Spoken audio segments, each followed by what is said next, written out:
dia, Estevam. Como é que está você? Tudo bem? Tudo tranquilo. O senhor se debruçou, então, sobre dois temas muito interessantes na tese de doutorado apresentada na Universidade de Brasília. Um deles é o chamado spread bancário. Nós já abordamos esse tema algumas vezes aqui na Rádio CBN, Humberto, mas é sempre bom darmos ao ouvinte o real significado da palavra spread bancário. O que o senhor pode destacar para o nosso ouvinte? Realmente é um termo em inglês que se usa, às vezes, até mesmo para distanciar um pouco mais o público leigo, né, de uma coisa que é bastante simples. É simplesmente a margem. Se, vamos dizer, numa loja, você comprou uma camiseta, o dono da loja comprou uma camiseta por R$10, por exemplo, e vende essa camiseta por 15, a margem dele foi de R$5. Então, isso aí seria o spread que o banco cobra. O banco é como uma loja, ele compra dinheiro e ele vende dinheiro. A diferença entre o preço de compra e o preço de venda é o spread. É onde ele ganha.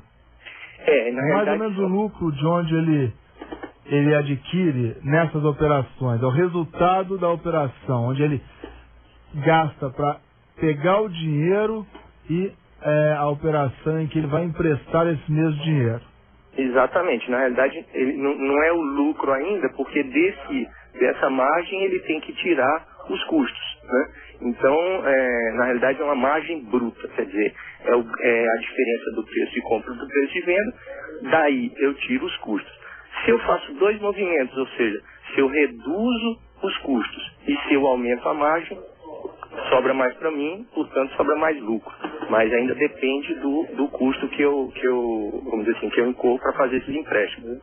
Sempre que abordamos, né, as reuniões do Copom, Comitê de Política Monetária do Banco Central, as taxas de juros, a chamada taxa Selic, aqui na CBN mesmo, estamos acompanhando o embate entre a ala monetarista mais conservadora e aquela ala desenvolvimentista do governo que cobra uma redução maior nos juros.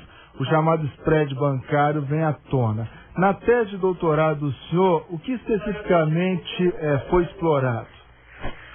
Bom, na tese o que a gente olhou foi se estava havendo um aumento na concorrência entre os bancos e se esse aumento se refletia na redução da taxa para o cliente, tá certo? Então o que a gente viu é que não foi muito possível detectar se estava realmente ocorrendo esse aumento da concorrência. Os sinais apontaram para um aumento de concorrência, mas eram sinais ainda ambíguos, tá certo? Agora, veja, apesar disso, nós fomos olhar para um outro lado, que é o seguinte: será que o comportamento do consumidor, ou seja, quando eu aumento a taxa de juros, se ele fica mais, vamos dizer assim, se ele se afasta mais de tomar empréstimo, ou se ele não é tão sensível ao aumento da taxa de juros, tá certo?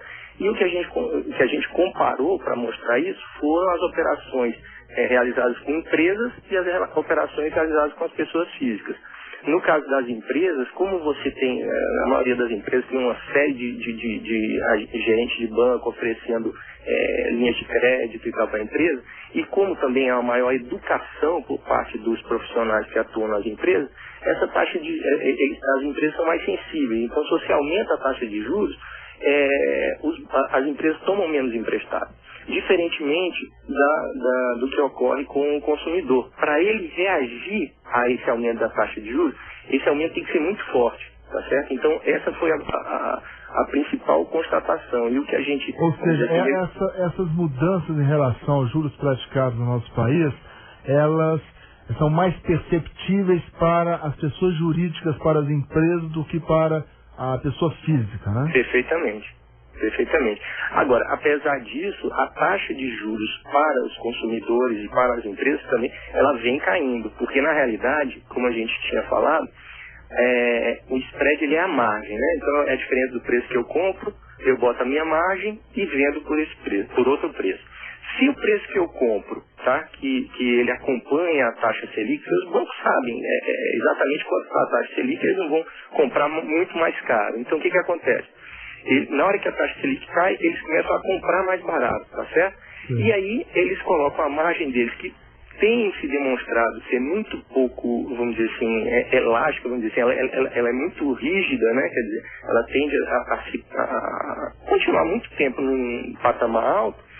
e colocam essa margem e vendem o dinheiro para o consumidor. O que acontece?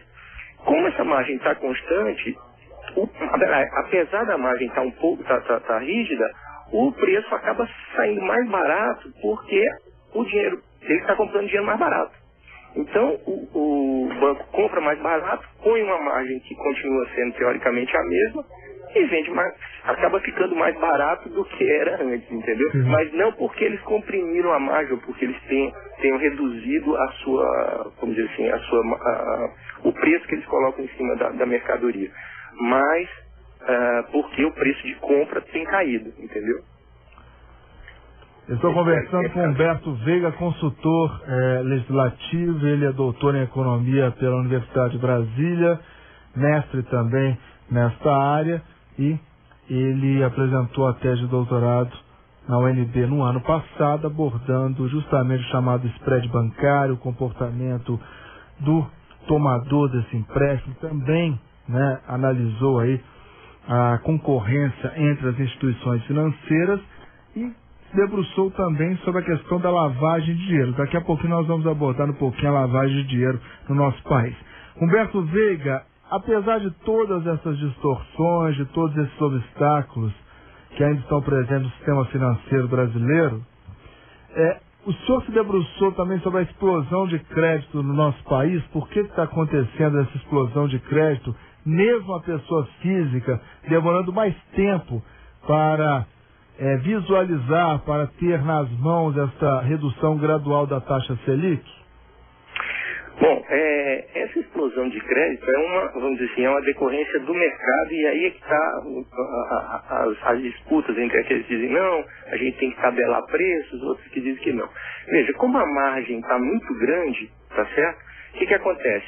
Se vamos dizer, o investidor ele tem recursos, ele vai investir nesse segmento, ou seja, ele vai trazer, por exemplo, o investidor internacional compra bancos no Brasil, ou cria bancos no Brasil, ou se associa aos bancos brasileiros e traz com ele recursos que são colocados para vender para essas pessoas, que são os tomadores, pessoa física, quer dizer, isso é um negócio altamente lucrativo. Para você ter ideia, essa questão do crédito consignado, na realidade, o empréstimo, principalmente para os funcionários públicos, o empréstimo não está sendo, em última instância, para o funcionário público. Quer dizer, ele está sendo para o governo, que é quem paga as contas do funcionário público. Então, se você, por exemplo, a taxa Selic é a taxa que remunera os títulos públicos. Veja, ele está emprestando para o governo, tá certo? E está tendo um ganho muito maior. Tá? Em última instância, o tomador final, porque se o governo não pagar o salário do funcionário público, ele não tem como receber o consignado. Tá certo? Então essa é a questão. Isso é um negócio espetacular. Tá? Até o momento que várias empresas vão entrar no mercado, vão entrar competindo por isso, e elas vão reduzindo essa margem. Para você ter uma ideia, por exemplo, não sei se você notou, mas tem um batalhão de pessoas vendendo crédito consignado, né?